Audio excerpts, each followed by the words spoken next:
உயிர்த்தெழுந்த இயேசு கிறிஸ்துவின் வல்லமை ஊழியங்கள் வழங்கும் வசனப் பெட்டகம். இயேசுவே கர்த்தர். இயேசுவையே தேவன் ஆண்டவரும் கிறிஸ்துவுமாக்கினார். இயேசுவே ராஜாதி ராஜா, கர்த்தாதி கர்த்தா. கிறிஸ்துவே மரித்தோர் மேலும் ஜீவனுள்ளோர் மேலும் ஆண்டவர். கிறிஸ்துவே போதகரும் ஆண்டவருமாயிருக்கிறார். வசனப் பெட்டகத்தின் இன்றைய தின கருப்பொருள் சோதனை. அவர் என்னை சோதித்த பின் பொன்னாக விளங்குவேன். சோதனையை குறித்ததான வேத வசனங்களை பார்க்கலாம். யாக்கோபு 1:12 வாசிக்கிறோம், சோதனையை சகிக்கிற மனுஷன் பாக்கியவான், அவன் உத்தமன் என்று விளங்கின பின்பு கர்த்தர் தம்மிடத்தில் அன்பு கூறுகிறவர்களுக்கு வாக்குத்தத்தம் பண்ணின ஜீவ கிரீடத்தை பெறுவான்.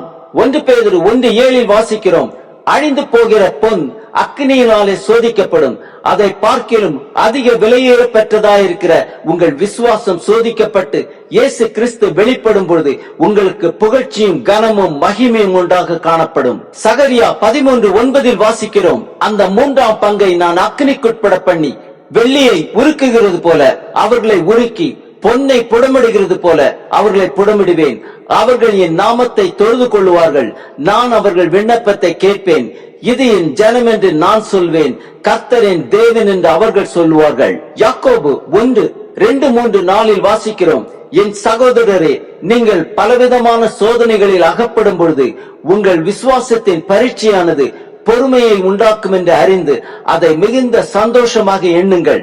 நீங்கள் ஒன்றிலும் குறைவுள்ளவர்களாய் இராமல் பூரணராயும் நிறைவுள்ளவர்களாயும் இருக்கும்படி பொறுமையானது பூரண கிரியை செய்ய கடவது.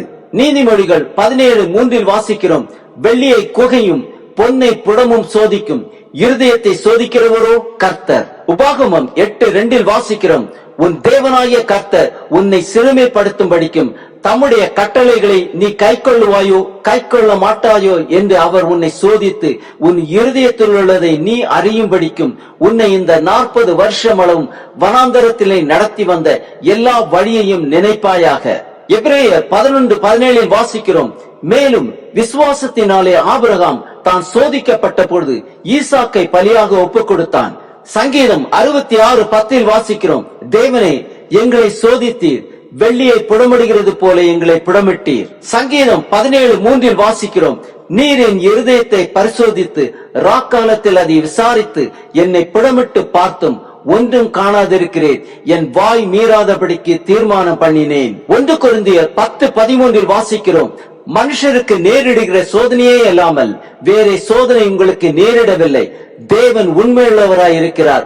உங்கள் திராணிக்கு மேலாக நீங்கள் சோதிக்கப்படுகிறதற்கு அவர் இடம் கொடாமல் சோதனையை தாங்கத்தக்கதாக சோதனையோடு கூட அதற்கு தப்பிக்கொள்ளும்படியான போக்கையும் உண்டாக்குவார். சங்கீதம் 11:5 வாசிக்கிறோம், கர்த்தர் நீதிமானை சோதித்தருகிறார், துன்மார்க்கனையும் கொடுமையில் பிரியமுள்ளவனையும் அவருடைய உள்ளம் வெறுக்கிறது. யாத்திரையாகமம் 20:20 வாசிக்கிறோம், மோசே ஜனங்களை நோக்கி, பயப்படாதிருங்கள், உங்களை சோதிப்பதற்காகவும் நீங்கள் பாவம் செய்யாதபடிக்கு தம்மை பற்றும் பயம் உங்கள் முகத்திற்கு முன்பாக இருப்பதற்காகவும் தேவன் எழுந்தருளினார் என்றான்.